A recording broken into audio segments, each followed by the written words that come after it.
Hi. Hello, everybody, and welcome to my workshop. Is your mental backpack too heavy? We're going to talk about ways to lighten your load and understand key warning signs of anxiety disorders. My name is Wendy Sweeney, and I am the manager for PANDA. We provide physical and non-apparent disability assistance to adult education programs across the state. I'm also a licensed psychologist, so when I'm not in my PANDA office, I am working in a private practice providing therapy to clients. And a lot of what we're going to be talking about today comes from my therapy practice and strategies I'm going to be sharing with you. So welcome.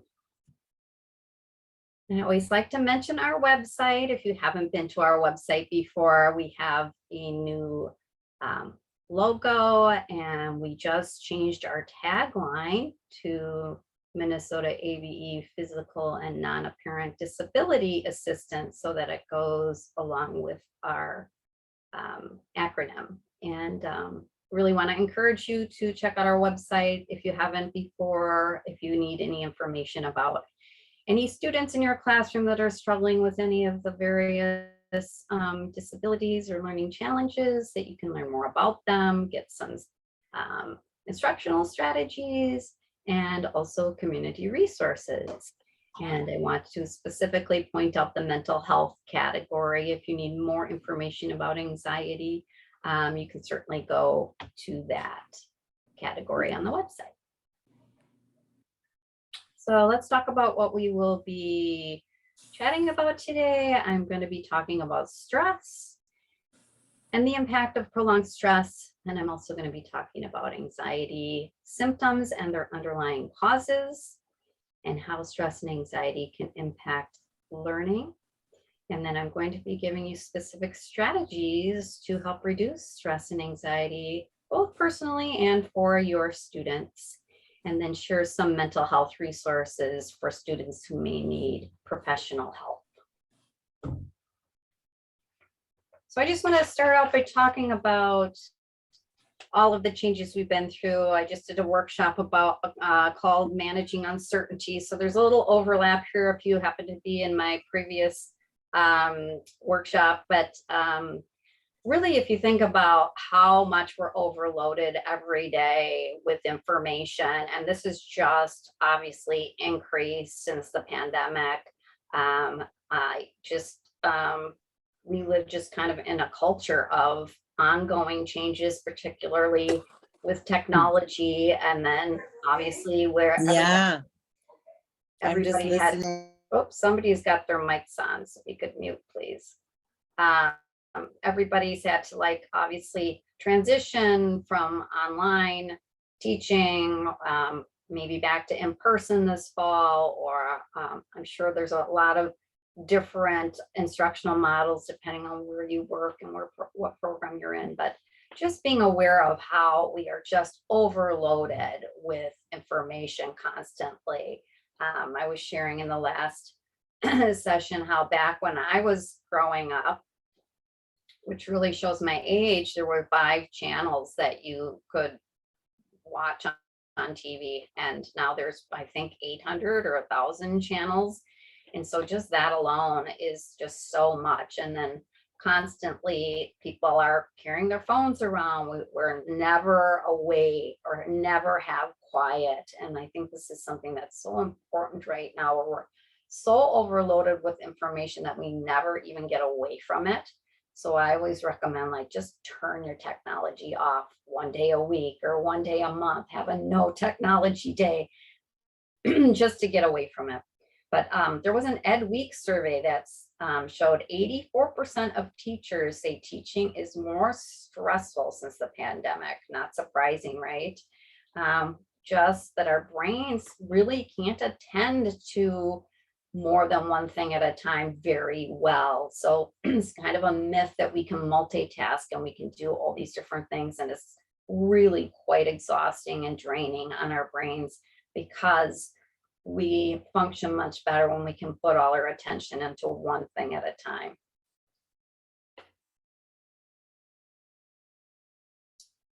The other thing that I think is kind of getting missed right now is that our nonverbal communication, we really actually communicate 65% of how much we communicate is nonverbal, if you can believe that. It's only 35% of it is the actual words. And so when you think about that and how we're communicating with each other in our world, so much of it is texts or emails. We're not using the words. And so as a result, oftentimes communication can get misinterpreted so easily. It just leaves a lot of room for misinterpretation. So that nonverbal of just your tone of voice can really change the meaning of what you're saying. For instance, if I were to say, would you please help me? As opposed to, would you please help me? The different emphasis in the words, all of those kinds of things really have gotten lost in communication with each other. And I think that has also increased stress and anxiety. So kind of being aware of that. So no wonder everybody is stressed out, right? Look at all the changes that we've been through, all the information that's just constantly flooding our brains, all the obligations that have been added into everybody's schedules. And so I just want to take a minute for you to think about yourself and to jot down. Oh, just want to back up 1 second here. If Carla, did you end up sharing the handout in the chat box?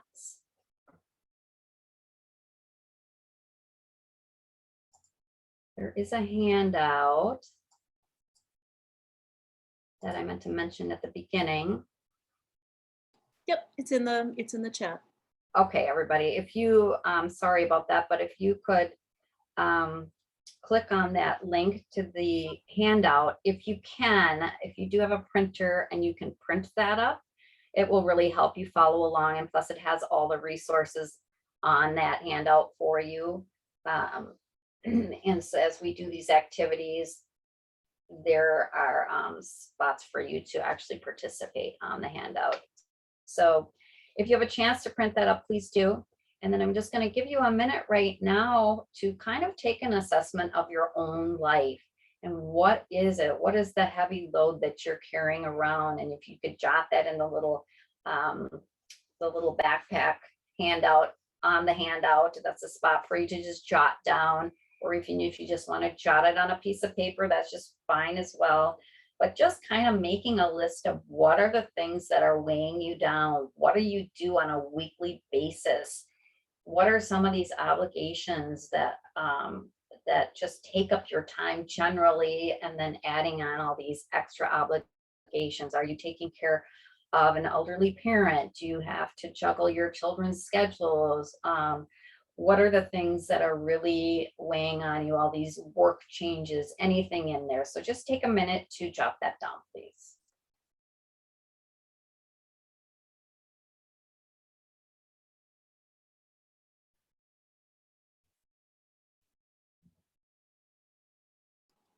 I think everybody needed permission to get to that one. Sorry. So I put a new one in the chat. So hopefully that one will work. Okay.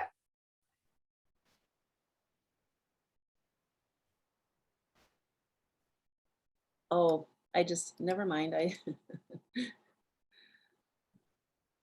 I did your link to your slides. Let's try this one.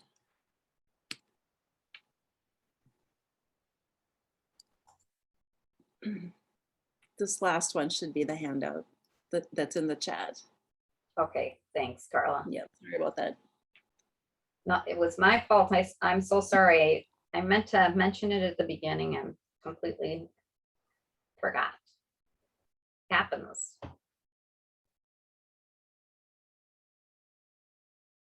So hopefully everybody has access to the handout now, if you didn't get it ahead of time. But if you don't have a printer, no worries.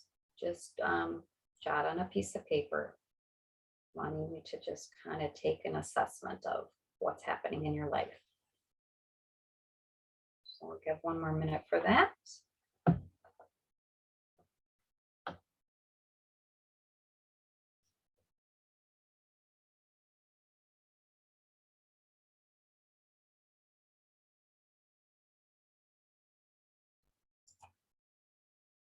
Okay, so hopefully you've had a chance to jot a few things down.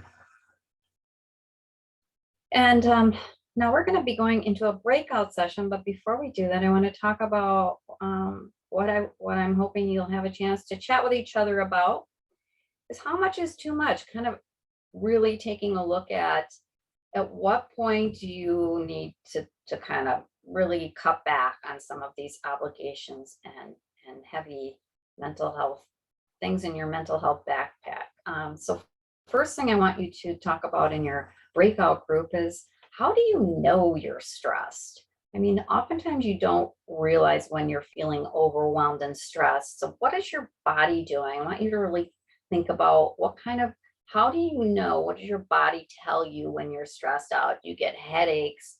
Do you feel exhausted? Do you tense up, have back or neck pain? How do you know you're stressed physically? And then also, how do you know you're stressed mentally? Are you more short-tempered? Are you, less willing to do things? Would you start kind of shut down? What do you do? Really kind of taking note and talking that over with your group. And then second part of it is, how do you typically cope when you're stressed? What do you do when you're overwhelmed? Do you eat a bag of cookies? Do you pour a glass of wine? Do you go exercise? Do you journal? What are some things that you do to cope?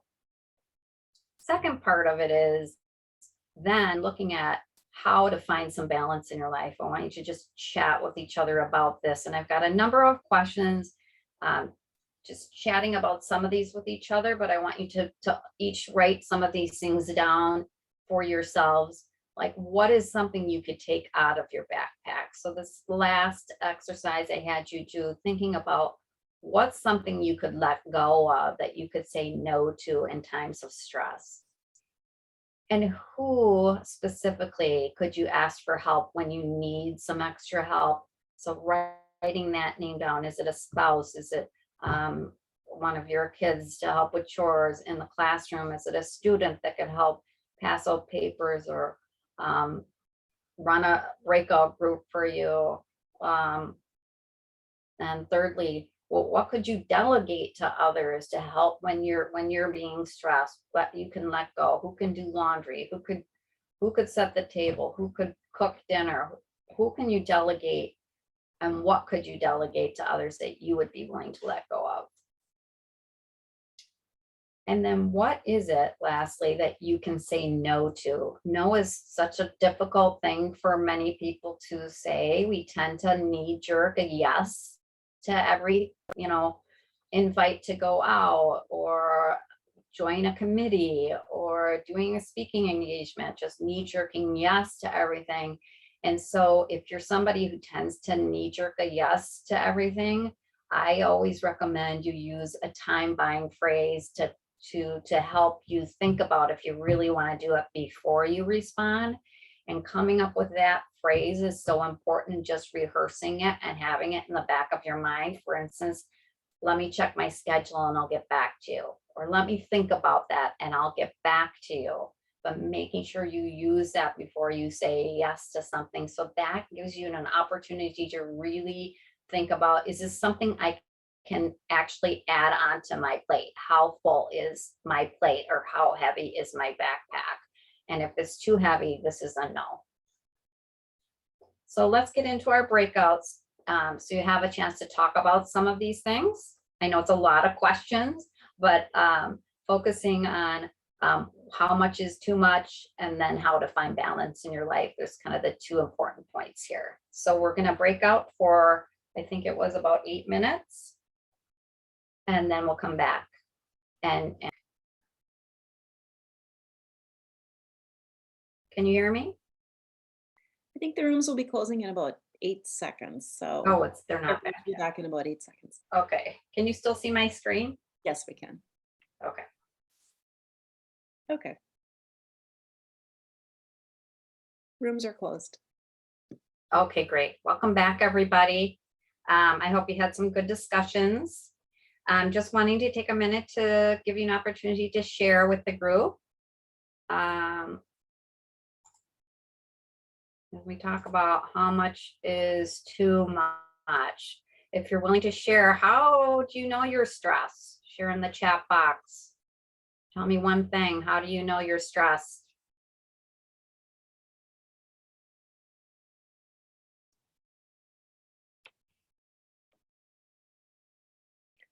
We have tense muscles. We don't sleep well. Physical and mental exhaustion, headaches. Feel it physically in your shoulder, tension, less patience with your kids, overthinking, heart races. I can relate to a lot of these. Yes, for sure. I can too. Perfect. That's exactly why. Those are your cues that you're overwhelmed. It's too much. Second question, who's willing to share, how do you cope with stress typically?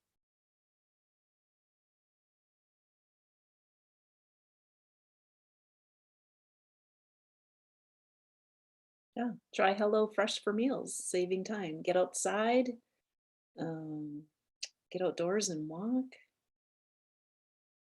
A lot of getting outside, That's walking the good. dog, exercise,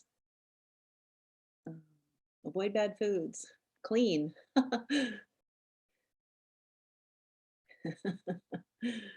Love it.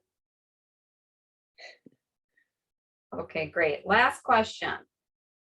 Name one thing you can do to find balance in your life.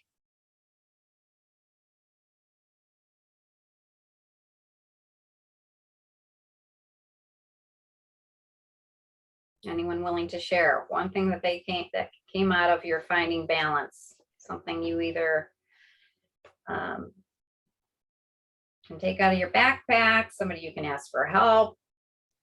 We have delegate, be deliberate, take time to center, meditate, plan more fun events, say no to something, prioritize self-care, find joy, find space between stimulus and response, ask for help, plan, be prepared, saying no to projects that cause stress, let things go to take time for yourself. Love it. Great. Great ideas there, everybody. And let's keep that up. Finding that balance is so important right now. So now I'm going to segue into the impact of prolonged stress. And I'm going to be using stress and anxiety kind of interchangeably here because they are so very closely related to each other. Typically, there's a good stress that can motivate us, like for an interview or taking a test or preparing for a workshop, for instance. And that usually once that is over, then the stress is gone. And what's happened in our lives lately, in the last couple of years here, sadly, is that stress is ongoing, and that's when stress can turn into anxiety, where it's just like an ongoing stress. And obviously, that prolonged stress is not good for us physically or mentally. Physically, some of you mentioned some of the things you recognize when you're stressed, trouble with sleep, getting headaches, which can then impact your blood pressure, heart disease, or stroke. Mentally, our emotions are higher. We feel overwhelmed, getting short-tempered, snapping at people. Anxiety and depression can result from this. So let's talk about anxiety. I like to call it the worrier. The worrier, when I'm in sessions with clients and first meeting them, I'll always ask this question: are you much of a worrier? And oftentimes they'll say, well, yes. And then I'll say, well, what things do you worry about?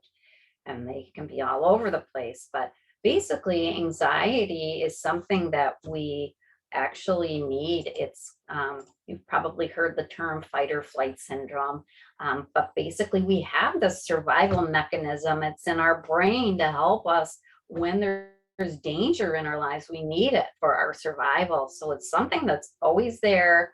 So it's not like you can get completely rid of anxiety, you need it. So if somebody were to walk into your classroom with a gun, everybody would go into fight or flight. They'd either dive under their desk or jump out the window, or they go after fighting the person, or there's also the freeze. Some people just freeze and they can't function. I'm sure you've had those dreams where you're just frozen when something bad happens. So this is something that we do absolutely need. But what happens with anxiety is a person starts perceiving danger that really isn't there. So it's, in other words, it's something that's coming in their thoughts and mind, and that still flips that same mechanism. So when you're in fight or flight, your body tenses up, your pupils dilate, your stomach is empties, you're getting literally ready to run or to fight back. And so the same things can be found with anxiety and stress oftentimes, where we're talking about how do you know you're stressed, the tension, the headaches, tension in your neck, because you're literally like holding your,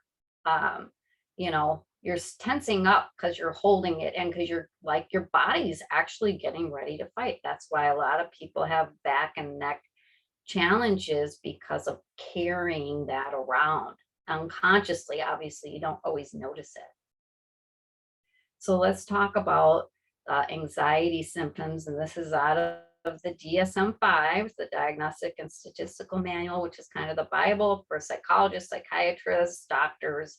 And this is what we follow. Not everybody fits into these boxes, but these are the typical symptoms to be diagnosed with anxiety. First off, it's excessive worry. So just worrying more than other people, kind of, you know, keeping it in your mind and keeping it front of mind. So it's excessive. Secondly, then it's trouble controlling. It's kind of like the hamster on the wheel, just kind of running, perseverating over a problem in your life, for instance, that just doesn't seem to resolve itself, that you just can't seem to get off that hamster wheel. And then along with it, there's typically at least 3 other symptoms, where it's like being short-tempered and irritable, the muscle tension, whether it's stomach ache, headaches, that tenseness in your shoulders and neck, interrupting sleep, not being able to sleep as a result of that worrying about the next day or what is happening, being on edge, and then kind of along with that being fatigued by it, kind of worn down and getting tired of it. And obviously it impacts concentration, because you're thinking about these things in your internal dialogue. It takes away from other things you might be attending to. But here's kind of a fun fact. 90% of what we worry about actually never, ever happens. Can you believe that? It's very true. So that's something to keep in mind. So what is the driver of anxiety? The driver is fear. Fear is what drives it. Just like I said, it's about danger. So you're on the lookout for danger. If you are, anxious, that fear is really what drives it. And there's just 4 different areas I'm going to touch on about these fears. And these can be very, very common. So this is not uncommon at all to have some of these fears. We all have some of these fears, but it's when it's really taking over more of your life where it's a problem. So the first one, the woulda, coulda, shouldas, that's where you're kind of that fear of something that happened in the past that you kind of can't shake. So berating yourself, it's really kind of beating yourself up. Well, I shouldn't have said that. And what made me say that? Or I could have planned that better. Or what if I hadn't shown up at this party and nothing would have happened again? So kind of that fear of the past mistakes. Second is the what ifs, which is really predicting the future. And it's kind of a way to like plan for the worst case scenario about what if I fail? What if I make a fool of myself? What if people don't like me? It's this jumping up ahead of the future. And thirdly is the unrealistic expectations. So this is where sometimes it's for yourself, sometimes it's for others, but it's typically somebody who's more perfectionistic. And so kind of having these expectations that no matter what you do, you got to raise that bar constantly. And there's that super big fear of failure. Like this is not something that could ever happen. It's very unattainable. And so some of the things that might go through somebody's mind when they have unrealistic expectations, I'm not good enough, or it could be, well, look at he's such a slacker, he doesn't do what he should do. Some of these expectations for yourself or for others. And then the last one is making assumptions. This is a real easy thing to do, to make assumptions about how somebody might react to you, for instance, like having to just, gently walk around, make sure you're not hurting somebody's feelings, making assumptions about how they might react to you. So you try to plan for what you're going to say. So you're assuming somebody's going to react negatively without actually giving them the chance, or for you to just go ahead and say what you want to say, but making assumptions about the future, making the assumptions about people's character, making assumptions about how they will react.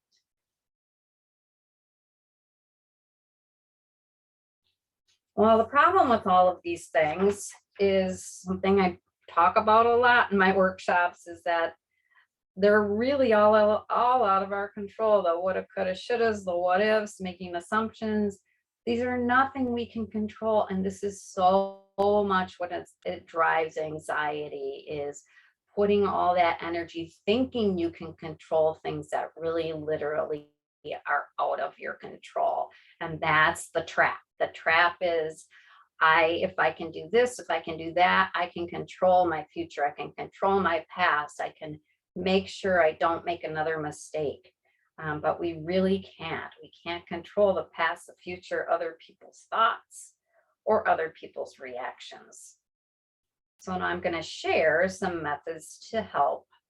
This can be relevant for yourself or for your students. A way to reduce anxiety and problem solve. So I'm going to go through this as a step-by-step process that can be really helpful in kind of identifying the stress and how to solve a problem.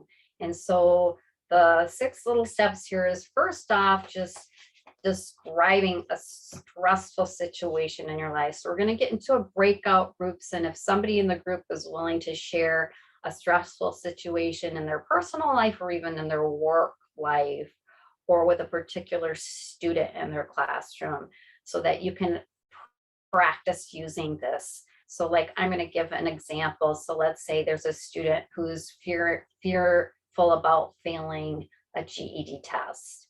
And so the first step really then is, what actually is the problem here? The problem is that the student needs to pass the test, and they're so fearful that they won't pass the test that anxiety is getting in their way and they're feeling stupid. And so then the next step would be, well, what can you really control in this situation, and helping them to determine that, or helping yourself in a personal situation, just jotting this down. I'm really a strong believer in writing things out, so it's out of your head and on paper. But like, so for instance, what could the student control in this situation? Well, they can study as best as they can. They can review the day before. They can journal out what their fears are some things they can control. And what are things they can't control? They can't control if they pass or they don't pass. They can't control what the questions are on the test. They can't control how hard it is. These are things to like slide off, let go of. Then 5th is what are some options to solve this problem? There are always several options, and many times people think there's only one, and there's not. There's always options, and it's a matter of kind of looking at that. Like, one could be doing some deep breathing beforehand, or deciding I'm just going to pass, I'm not going to take the test, or I'm going to do the test. or I'm just going to do the best I can. These are all solutions to the problem. And then the last point is then choosing what is the best solution, choosing one of those options to actually do an action on.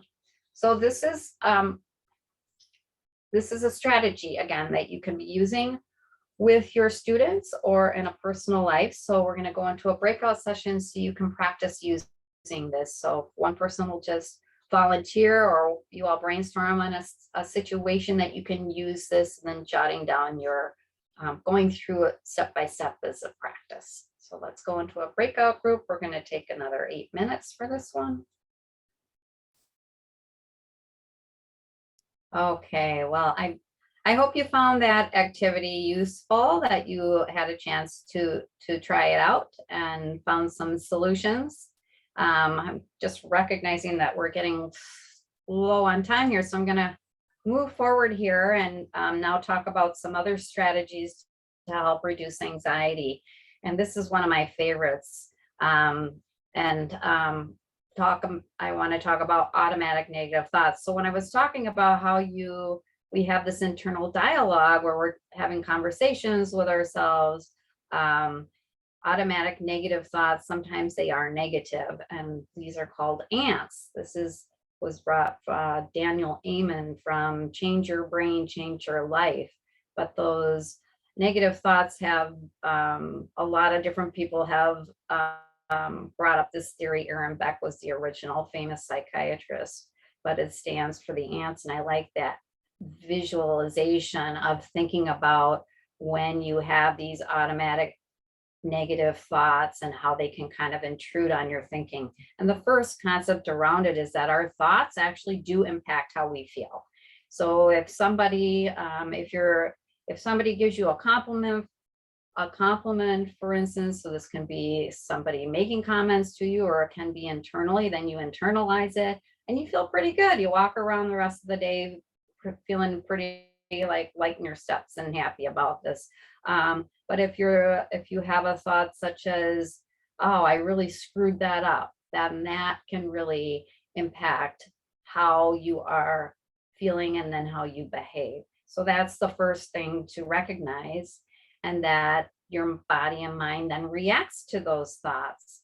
But here's the thing, sometimes our thoughts don't always tell us the truth.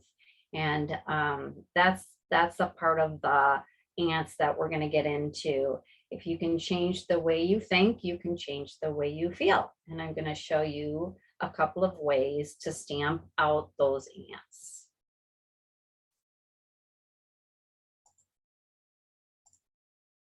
And the first one is what's called hot thought, cool thought.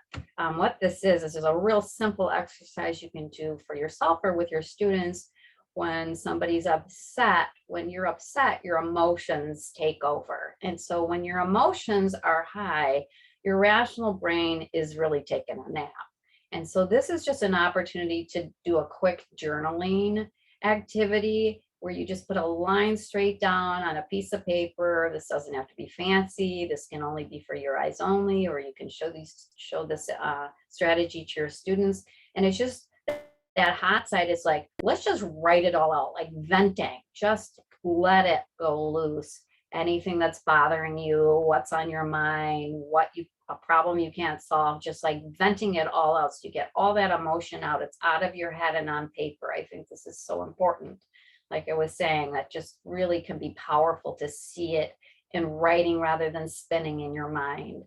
And then the second part of it then is, once the person has calmed down to the rational brain is then engaged again, is the time to then kind of talk back to what was being said on the venting side, where you're kind of being your own best friend by saying, geez, yeah, that was a bad situation. I can see why I was upset, whatever it might be. I'm going to show you as an example here.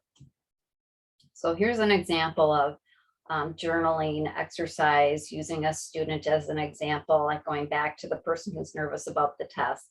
The hot thoughts could be, I'm nervous, I won't pass the GED test, I've failed it twice before, I'm worried I'll fail it again, I'm so tired of trying, it makes me upset and I'm scared.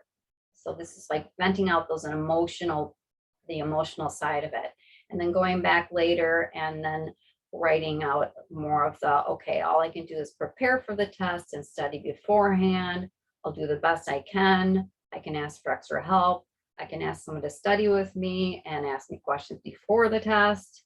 And I can write down my worries right before the test for 10 minutes. And by the way, this is a proven technique that they did a study on this where people or students took the 10 minutes right before taking a test, wrote all their worries down, they perform better on the test. So this is actually a really good strategy to recommend to your students. So this is one way to stamp out the ants. I'm going to show you one more.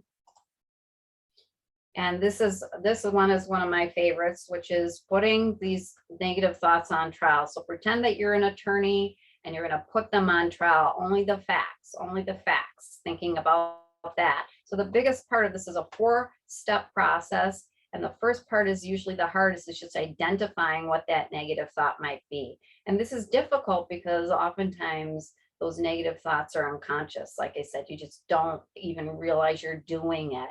Like, I'm not good enough. I'm not good enough is a negative thought, let's say. And then the second step is, well, what proof do you have that this is true? What is that proof that is telling you that this is a true statement? And this is kind of key, is that the proof that it is true is really what gives life to that negative thought and keeps it going. So there is people actually look for, unconsciously looking for, see, this is true, I'm not good enough because somebody gave me a strange look, because I failed, whatever that might be, and the proof that this is true.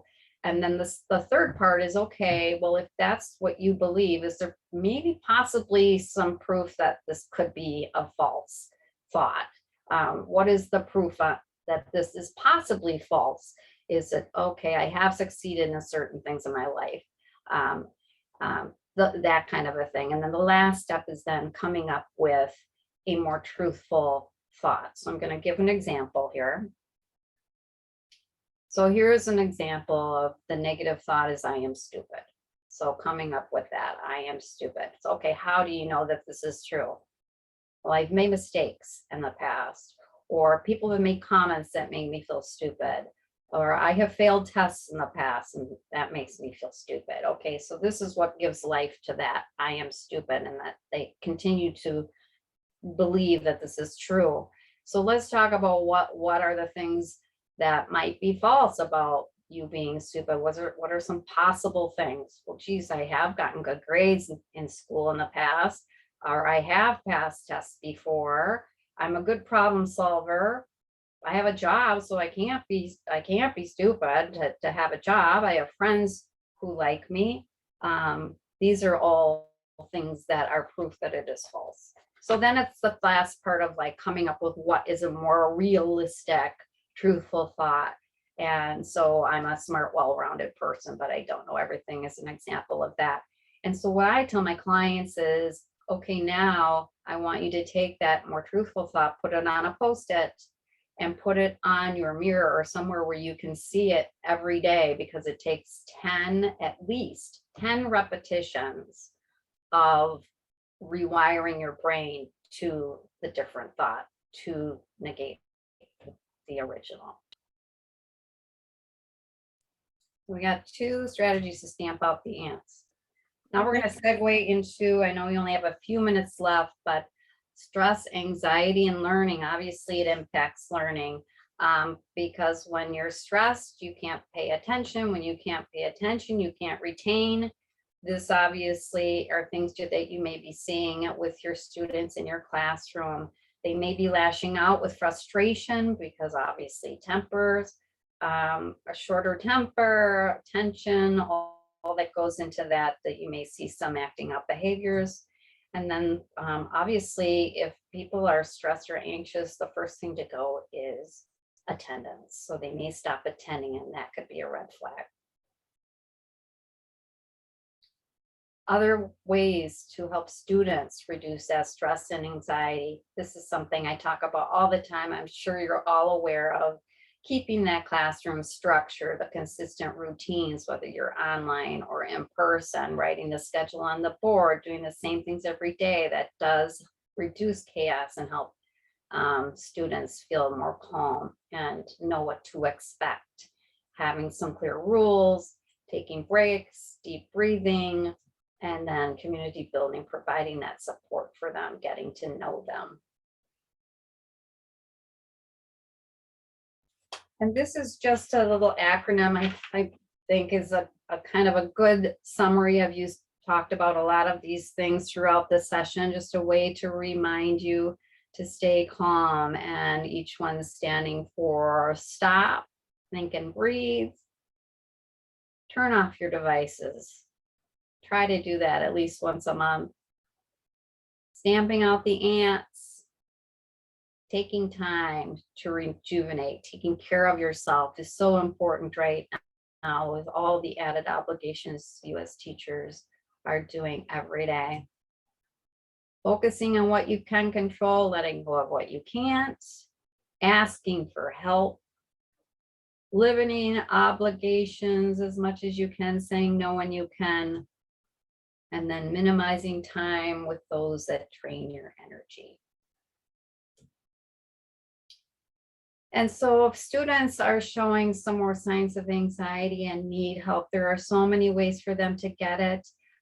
There's all kinds of books and websites. Obviously, I would highly encourage one-on-one therapy. There's a lot of sliding fee scales for students who don't have great benefits or have no insurance, and lots of 24/7 free hotlines out there. I'm going to show you quickly a link to our website. This is under the mental health category in the resources. we've got gobs and gobs of resources, sliding scale clinics and so forth. It's probably a little too many of them. So I always like to point you to the second paragraph here where it says click here. You just click on this and it will download a Word document that you can print out. It kind of has more of a summary of some of these resources that I think can be important that you can have available and share with your students.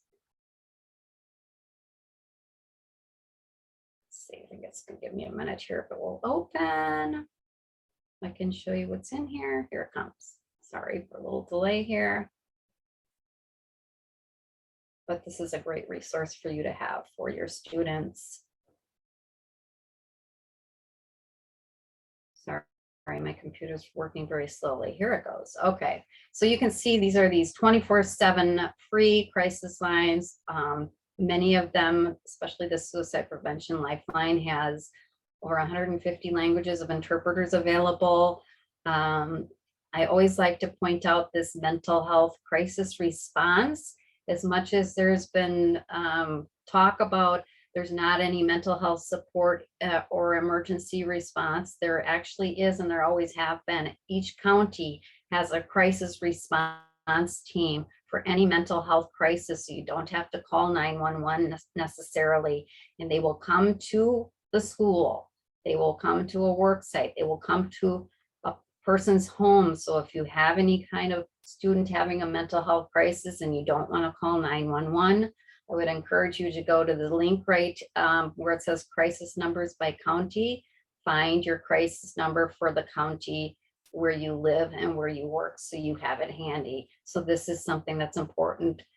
There's all kinds of cell phones that can help reduce anxiety. I've got a couple of examples there. Telehealth is at most clinics now anyway, but sliding fee clinics in the Metro and Greater Minnesota that I have here, other websites, and books that are helpful. So I'm wanting to make you aware of that this is something you can print up and use with your students. Feel free to do that. Okay, I think we're out of time, so we don't have time to share here, but I hope that you gain some useful information today, and I really appreciate your time, and thank you so much for joining me today. Enjoy the rest of the conference.